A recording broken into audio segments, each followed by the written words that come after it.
आगे पढ़ते हैं अपन class 11 arts subject geography chapter second और वीडियो थर्ड।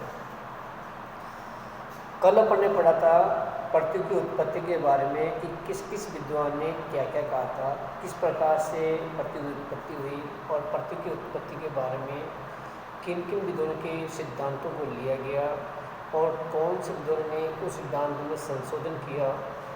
इसके साथ ही संशोधन करने वाले विद्वानों के नाम कौन कौन से हैं और उन्होंने किस प्रकार से इसका हमें संशोधन करके उनके बारे में क्या कहा, किस प्रकार से पृथ्वी का समर्थन करने वाले कि सूर्य के साथ एक तारा और था, उसका भी अगर वर्णन कर दें तो दिव्य तारे के रूप में आ जाता है।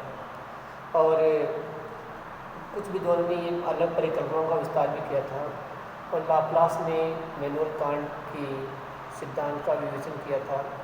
तो इस प्रकार अनेक विद्वानों ने पृथ्वी की संरचना के बारे में अलग अलग सिद्धांत प्रस्तुत किए।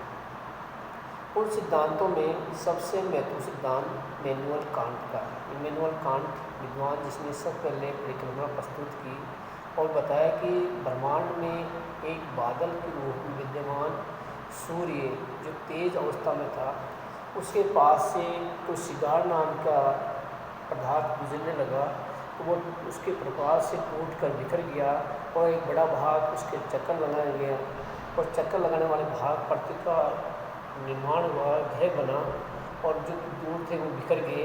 हमने उसको एक प्रयोग के माध्यम से, गुब्बारे के माध्यम से समझा था। आज अपनी उसी बातों की आगे चर्चा करते हुए बात करेंगे पृथ्वी की उत्पत्ति और विकास के बारे में। पृथ्वी की उत्पत्ति विकास का पहला जो पूर्ण मानता है आधुनिक सिद्धांत, जिसमें ब्रह्मांड की उत्पत्ति। आधुनिक सिद्धांत से ब्रह्मांड की उत्पत्ति के बारे में आधुनिक समय में ब्रह्मांड की उत्पत्ति संबंधी सामान्य सिद्धांत बिग बैंग सिद्धांत है। आधुनिक में ब्रह्मांड की उत्पत्ति के बारे में सबसे महत्वपूर्ण सिद्धांत है बिग बैंग सिद्धांत। आपको इसको अंडरलाइन करना है। बिग बैंग सिद्धांत बहुत ही इम्पोर्टेंट है। यही ब्रह्मांड की उत्पत्ति में सबसे महत्वपूर्ण सिद्धांत माना गया है। इसे विस्तारित ब्रह्मांड परिकल्पना भी कहा जाता है। इसे विस्तारित ब्रह्मांड परिकल्पना भी कहा जाता है। और ये बिग बैंग सिद्धांत एडविन हबल ने प्रमाण दिए कि ब्रह्मांड का विस्तार हो रहा है। जो अपने पास एडविन हबल है, इसने धीरे धीरे हमें ये बताया, प्रमाण भी दिए कि इस ब्रह्मांड का विस्तार किस प्रकार से हो रहा है। समय बीतने के साथ आकाशगंगा एक दूसरे से दूर हो रही है। आप प्रयोग कर जान सकते हैं कि ब्रह्मांड विस्तार का क्या अर्थ है। इस प्रयोग के लिए एक गुब्बारा लेंगे। क्या लेंगे अपन? एक गुब्बारा लेंगे और आप गुब्बारा लेंगे और उस पर कुछ निशान लगाएंगे। गुब्बारा लिया अपन ने, उस पर निशान लगा दिया। अब आकाशगंगाएँ मान लें। उन निशानों को क्या मान लें? आकाशगंगाएँ मान लें। मतलब एक गुब्बारा लिया अपन ने, बिना फुलाए उस गुब्बारे पर हमने निशान लगा दिए। उन निशानों को हम क्या मान लें? आकाशगंगा मान लें। जब आप इस गुब्बारे को फुलाएंगे, गुब्बारे पर लगे ये निशान गुब्बारे के फैलने के साथ साथ एक दूसरे दूर जाते बढ़ते दिखाई देंगे। इस प्रकार आकाशगंगा के बीच की दूरी भी बढ़ जाती है। इसी प्रकार ब्रह्मांड में आकाशगंगाओं के बीच की दूरी भी बढ़ जाती है और परिणाम स्वरूप ब्रह्मांड विस्तार हो रहा है। और परिणाम स्वरूप हमें लगता है कि ब्रह्मांड का विस्तार हो रहा है। ये पहला प्रमाण दिया एडविन हबल ने गुब्बारे के माध्यम से। यदि आप पाएंगे कि गुब्बारे पर लगे चिन्हों के बीच की दूरी अतिरिक्त चिन्ह स्वयं भी बढ़ रहे हैं, जबकि ये तथ्य के अनुरूप नहीं है। जबकि हमने चिन्ह उसके पास पास लगाए थे जो तथ्य के अनुरूप नहीं है, लेकिन जैसे खुला उसको तो उसके ब्रह्मांड के रूप में विस्तार हो रहा है। वैसे प्रकार आकाशगंगा भी ब्रह्मांड में अपना विस्तार रूप दिखाई देती है। आकाशगंगा के बीच की दूरी बढ़ रही है। प्रक्षेपण आकाशगंगाओं के विस्तार को नहीं सिद्ध करते हुए गुब्बारा का उदाहरण रूप से आंशिक रूप से मान्य है। आकाशगंगा को किस प्रकार विस्तार होती है, इसका इस गुब्बारे के माध्यम से एक आंशिक रूप से उदाहरण दिया गया है, जो सर्वमान्य है भी और कुछ लोग इसे नहीं भी मानते हैं। बिग बैंग सिद्धांत के अनुसार ब्रह्मांड का विस्तार 3 अवस्था में हुआ है। कितनी अवस्था में हुआ है? 3 अवस्था के अंदर। और वो 3 अवस्थाएं कौन कौन सी हैं? पहली अवस्था देखिए अपने पास, प्रारंभ में सभी पदार्थ जिन्हें ब्रह्मांड बना है अति छोटे गोलक एकांगी परमाणु रूप में ही स्थान पर स्थित हो, जिसका अत्यंत आधुनिक सूक्ष्म तापमान घनत्व द्वारा अनंत किया गया है। यानी ये कहा गया कि प्रारंभ में सभी पदार्थ जिससे ब्रह्मांड बना है उन्होंने एक परमाणु के रूप में और एक गोलक रूप में विद्यमान होने से सम्मिलित किया गया है। दूसरा है बिग बैंग की प्रक्रिया में इसे अति छोटे गोलक को विस्फोट होगा। दूसरे क्या है, बिग बैंग सिद्धांत में कहा गया कि जो छोटा गोलक था जो परमाणु रूप में माना गया था, इसमें सूर्य के चक्कर काटते समय अचानक विस्फोट हो गया और उसे बहुत से टुकड़े हो गए जो विस्तार हुआ। वैज्ञानिकों का विश्वास है कि बिग बैंग की घटना आज से 13.7 अरब वर्षों पहले हुई थी। बिग बैंग सिद्धांत के अनुसार कहते हैं कि ये जो घटना है वो आज नहीं 13.7 अरब वर्ष पहले हुई थी, जब बिग बैंग सिद्धांत के द्वारा इसको प्रस्तुत किया गया है कि इतने सालों वर्षों पहले इस घटना की गई थी, उसके बाद में ब्रह्मांड का निर्माण हुआ है। ब्रह्मांड का विस्तार आज भी जारी है। विस्तार के कारण कुछ ऊर्जा पदार्थ परिवर्तित हो गई है। विस्फोटक के बाद से 1 सेकंड के अल्पांश के बाद विस्तार की गति धीमी पड़ गई है। बिग बैंग होने के आधुनिक 3 मिनट के अंतर्गत ही पहले परमाणु का निर्माण हो चुका था। तो पहला उद्देश्य उसका कहते हैं बिग बैंग सिद्धांत ने बोला कि छोटा गोलक जो सूर्य के पास से गुजरा उसमें विस्फोट हो गया, जिससे ब्रह्मांड का विस्तार हुआ।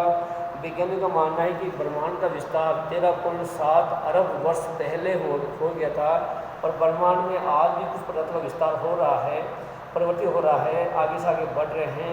ये विस्तार इसके सिद्धांत गति को धीमी पड़ गई है। इसके बाद बिग बैंग सिद्धांत ने प्रारंभिक घटना गठित तत्व के आधार पर प्रस्तुत की है। तीसरा अपने पास है बिग बैंग से 3 लाख वर्षों के दौरान तापमान 4500 केल्विन तक गिर गया था। बिग बैंग सिद्धांत का है 3 लाख वर्षों के दौरान तापमान धीरे धीरे कम होने लगा और वायुदाब बढ़ने लगा।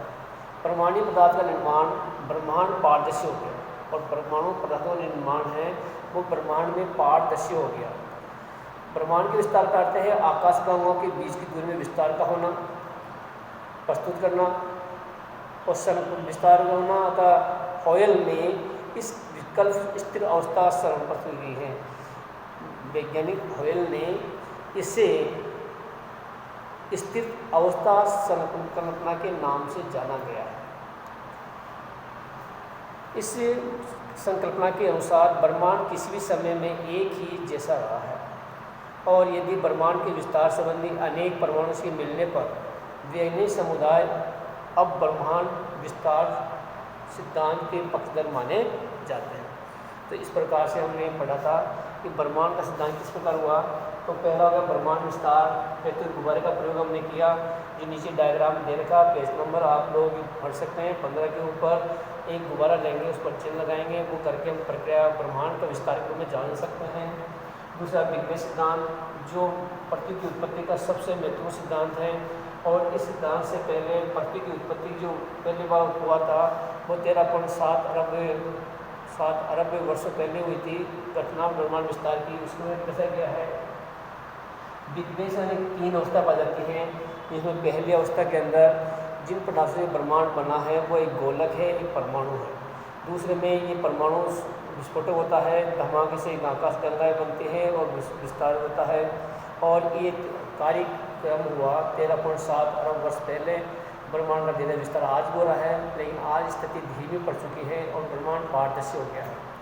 नंबर 3 बिग बैंग सिद्धांत में बिग बैंग में 3 लाख वर्षों के दौरान तापमान 45 डिग्री केल्विन घट गया है और सभी पदार्थ पारदर्शी बन गए हैं, जिसके ब्रह्मांड पारदर्शी बन गए हैं और ब्रह्मांड का विस्तार आकाश गंगाओं के बीच दूरी में विस्तार का होना है। ब्रह्मांड का विस्तार का मतलब होता है आकाश गंगाओं के बीच में दूरी का बढ़ना ही ब्रह्मांड का विस्तार कहलाता है।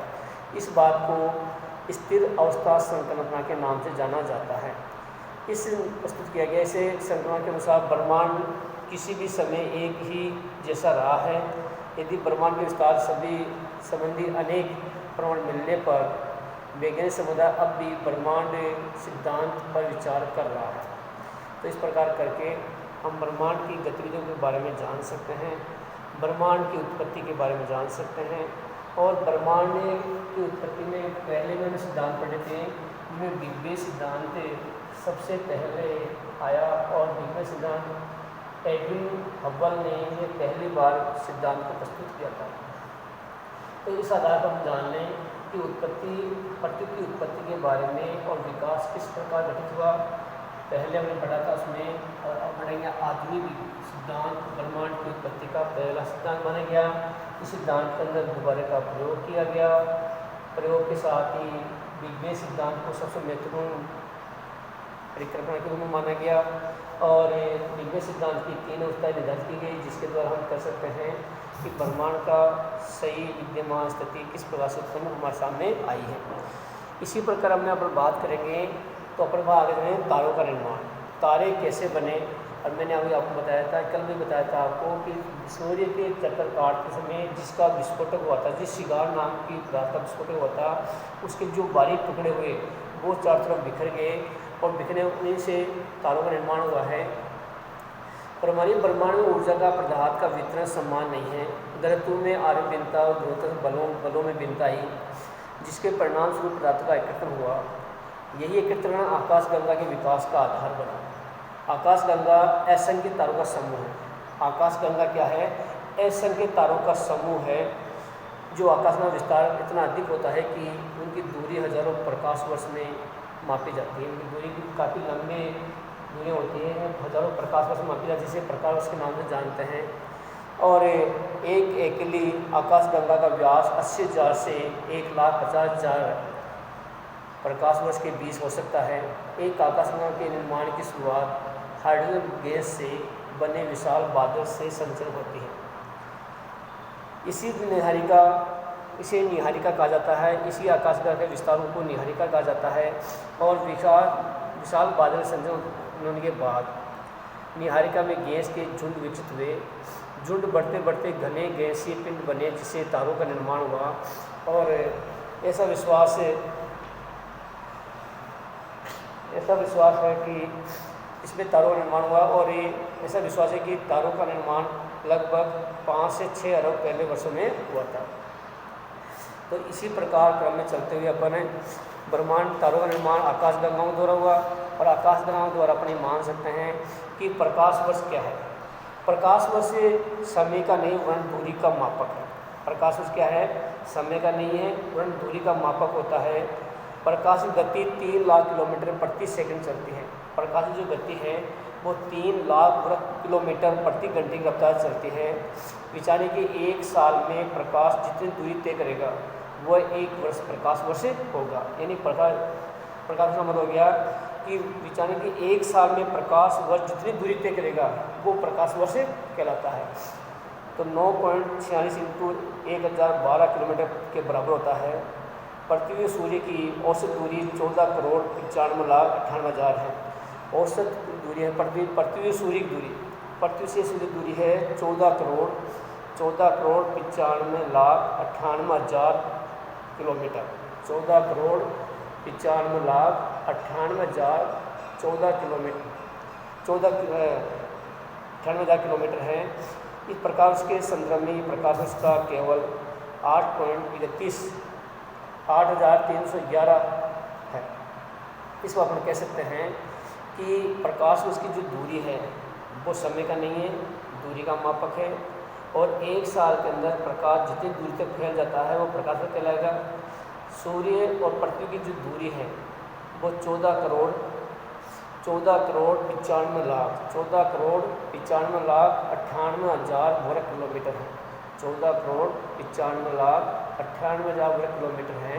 और ये प्रकाश के संदर्भ में कितने किलोमीटर पहुंच जाता है? तो 1 सेकंड में 3 लाख किलोमीटर को पार करता है। इस प्रकार से ये प्रकाश जिस लाइट वर्ष कहा जाता है, जो इस प्रकार की क्रिया को उत्पन्न करता है। ये सभी पृथ्वी के विकास में योगदान देते हैं। इसके अलावा अपन देखते हैं तारों का जो अनुमान है आकाशगंगा है। तो आप इसमें आकाशगंगा का निर्माण और बिग बैंग सिद्धांत की जो अपने पास सिद्धांत की जो 3 अवस्था है, उन 3 अवस्थाओं का टोपी में वर्णन कर लें। ये सब समझे लिखें और बिग बैंग सिद्धांत को महत्वपूर्ण दें, जो बिग बैंग सिद्धांत दर्शन कर लें। और इसमें दिया गया ब्रह्मांड का जो विस्तार है, जो गुब्बारे का प्रयोग किया गया था, उस गुब्बारे का प्रयोग का ही सही ढंग से वर्णन करना है। ये मोस्ट इम्पोर्टेंट है, जिसमें सूर्य की पृथ्वी के विस्तार को या ब्रह्मांड के विस्तार को किसके माध्यम दर्शाया गया है? उसको एक गुब्बारे के माध्यम से दर्शाया गया है, ताकि आकाश गंगाएँ किस प्रकार अपने स्थान के बीच में विस्तारित करती हैं, हमें गुब्बारे का पता चल जाता है। तो गुब्बारे के द्वारा हमें इन सारी चीज़ों को देख लेते हैं। एक बार फिर से देख लेते हैं। पृथ्वी की उत्पत्ति के विकास में हमारे पास चार प्रकार हैं। आधुनिक सिद्धांत में ब्रह्मांड की उत्पत्ति किस प्रकार से हुई, तो कौन सिद्धांत लागू किया गया? ब्रह्मांड के विस्तार में गुब्बारे का उपयोग किया गया, जिससे आकाश गंगा द्वारा जो दूरी है उस दूरी की स्थिति को जान सकते हैं। बिग बैंग सिद्धांत कब किसने दिया बिग बैंग सिद्धांत, और बिग बैंग सिद्धांत में कितनी अवस्थाएं हैं, उन अवस्थाओं का वर्णन किया गया है। तो हमारे पास 3 जो अवस्थाएं हैं, उन तीनों अवस्थाओं के देने के बाद में हमारे पास चौथी अवस्था बन जाती है तारों का निर्माण। तारों के निर्माण के अंदर हमें आकाशगंगाएँ प्राय किससे बनती हैं, और लाइट वर्ष किसे कहते हैं, जिसे प्रकाश वर्ष कहते हैं। और प्रकाश वर्ष किसका मापक होता है?